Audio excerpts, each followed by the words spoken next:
Hi mga kabahay. Ayan, mini vlog lang. Nandito kami ngayon sa ano to Beshi? Sa Mansalay, basta sa Mansalay. So cute lang kasi ang ganda ng mga mangrove trees Tapos yun, may daanan Ayan, so may pupuntahan tayo. Saan tayo pupunta, Beshi?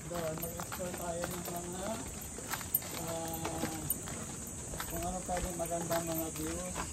So yun nga mga kabahay, nag-ano kami adventure kasi nga gawa ng wala pa kami ginagawa masyado.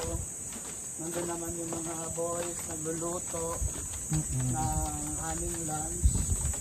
So ngayon kami naman ni Beshi mag-explore dito sa kung gaano kaganda ang Mansalay. Yes, narinig nyo yun. So, explore namin ngayon tong beach resort na napuntahan namin dito sa Mansalay. Mga nakaraang linggo, so nanggaling kami sa Pola at Pinamalayan. So, this week naman, andito tayo ngayon sa Mansalay to explore the beauty of Mansalay. So, tara, samahan nyo kami.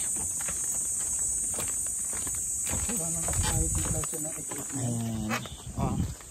Kita nyo may mga goats, may baby goat, may mga kamag-anakan tayo dito mga goats. Meh.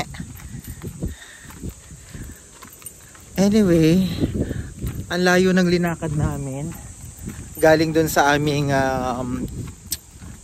kubo. Ang ganda ang ganda ng formation ng diba? Maganda. Parang farm / resort. Tapos kung makikita nyo talaga yung mga mangrove trees dito, yung formation nila. Yun ang ganda. Malinis. So yun nga mga kabahay. Yan. So habang hindi pa ganun kainit, lakad-lakad muna tayo. So, yan lang kayo, samahan nyo lang kami. At sama-sama nating alamin kung ano ba ang meron dito sa Mansalay. Ayun doon mayroong chapel, mini chapel.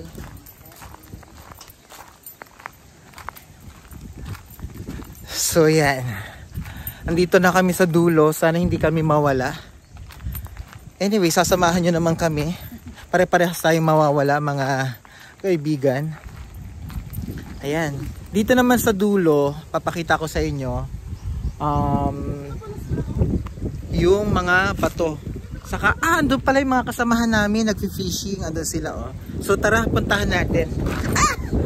Madulas Ay, may tinik. Ayan, natinik siya. So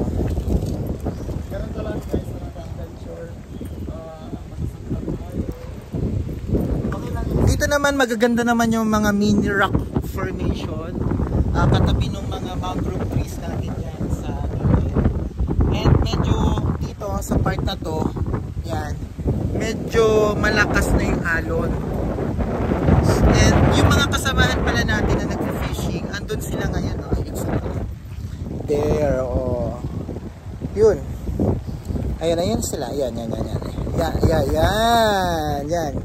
so pag nakahuli naway makahuli para meron tayong may ulam ngayong araw kasi kung hindi makakahuli malamang sa malamang lilipat na naman kami ng resort. So ayun isang pitik lang kasi kapag ka naisipan namin na lumipat ng resort lalo na kapag ka walang huli sa pag-fishing talagang lilipat talaga. At ang tanong dito, saan tayo lilipat? So abangan nyo yan. Ang mga kasagutan sa pagbabalik ng adventure. lang. Makaisip lang ng ng pamagat, 'di ba, ng show. Ang cute nito. Yan. So, kung mapapansin nyo ngayon, tirik na yung araw. Hindi ako nakapag-ready. So, hindi ako nakapag-sunblock, ganyan. So, feeling ko meron na namang masusunog na balat for today's video. So, dito na nga. Dito na po tayo sa dulo. Ito yung mga anong tawag dyan? Mga batuhan. Ay ko. Ayan o. So, yung mga kasamahan natin doon na nag-fishing, na naway may mahuli naman today para may ulam tayo na fresh na isda. Ayun, doon din pala sa kabila doon, ang dami ring mga bangka. So, ayan, babalik tayo later para magbigay po sa inyo ng update.